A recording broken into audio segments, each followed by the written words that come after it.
नमस्कार दोस्तों। कहते हैं कि मंत्रे तीर्थे द्विजे देवे दैवज्ञे भेषजे गुरो यादृशी भावना तस्य तदृशी फलवेक्षणे। देवताओं में, मंत्र में, तीर्थ में, ब्राह्मणों में और देवताओं में, गुरु में और वैद्य में, ज्योतिषी में, इनमें जैसी आपकी भावना होगी उसी अनुसार आपको इसके फल की भी प्राप्ति होगी। देवताओं में जैसी भावना होगी, मंत्र में, मंत्र के प्रति आपके मन में जो भावना होगी, या तीर्थों के प्रति जो आपके मन में श्रद्धा होगी, उसके अनुसार ही आपको इसका फल मिलेगा।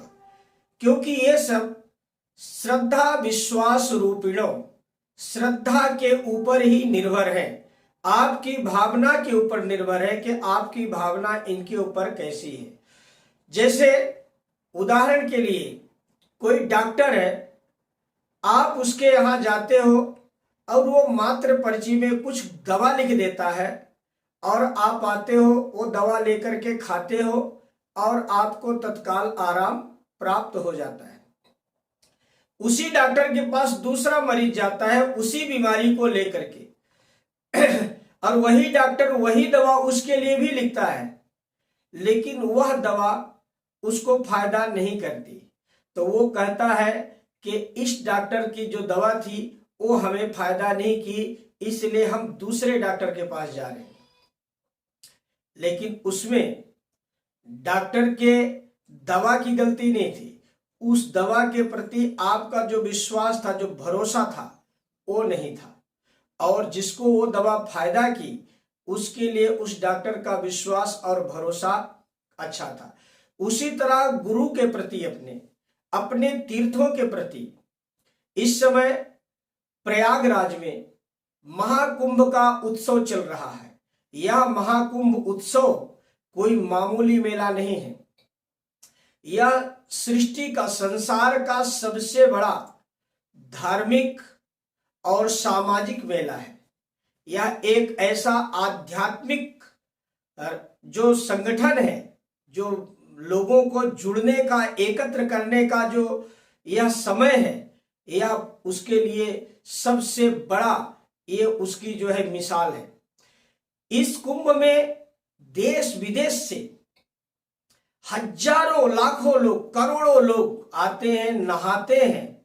और नदियों में 3 नदियों का संगम, गंगा, यमुना, सरस्वती।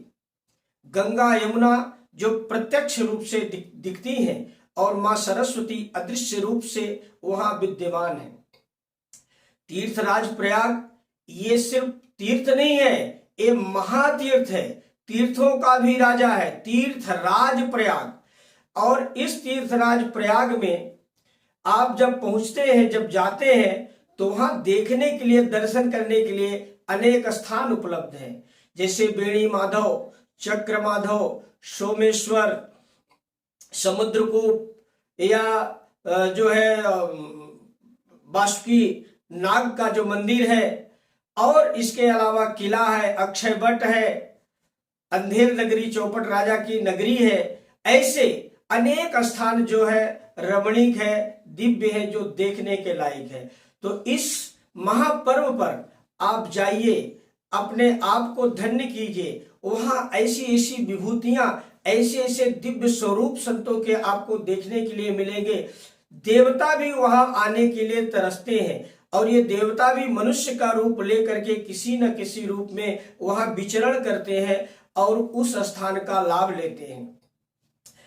प्रयाग में इस समय स्नान करने का जो फल है, वो कहते हैं लाखों वाजपेयी अश्वमेध यज्ञ का जो फल नहीं मिलता, वह जो है आपको एक दिन के वहां स्नान करने से फल मिलता है। लाखों गौ दान कर दो आप, चाहे सभी तीर्थों का, पृथ्वी के सभी तीर्थों का आप परिभ्रमण कर लो, लेकिन इस समय जो वहां स्नान करने का फल है वह आपको और कहीं नहीं मिलेगा। उसका कारण यह है कि कहते हैं कि जिस समय भगवान सूर्य जो राजाओं के भी राजा है, सृष्टि के पालक है, जो प्राणदाता है, ऐसे सूर्य जब मकर राशि में गोचर करते हैं और गुरु जो है बृहस्पति में जब गोचर करते हैं, उस समय या महापर्व का जो समय है प्रारंभ होता है। और इस समय वहां जाना कई जन्मों के जो पुण्य है उसको संचित करने का समय है, क्योंकि ये जो संसार है ये भवरोग है। काम, क्रोध, लोभ, ईर्ष्या, मत्सर इत्यादि अनेक प्रकार के भवरोग है। और यह जो स्नान है यह भवरोग से मुक्ति दिलाने वाला है, आपके पुण्य की वृद्धि करने वाला है, आपके जीवन में एक शांति का अनुभव होगा, संतों का दर्शन होगा। वहां अनेक प्रकार के संतों के द्वारा यज्ञ याग आदि वहां किए जाते हैं। हमारे शास्त्रों में ऋषियों ने ऐसा लिखा, कवियों ने, कि बालापन से हरि भजे जग से रहत उदास, तीर्थ जिनकी आशा करे कब आए हरिदास।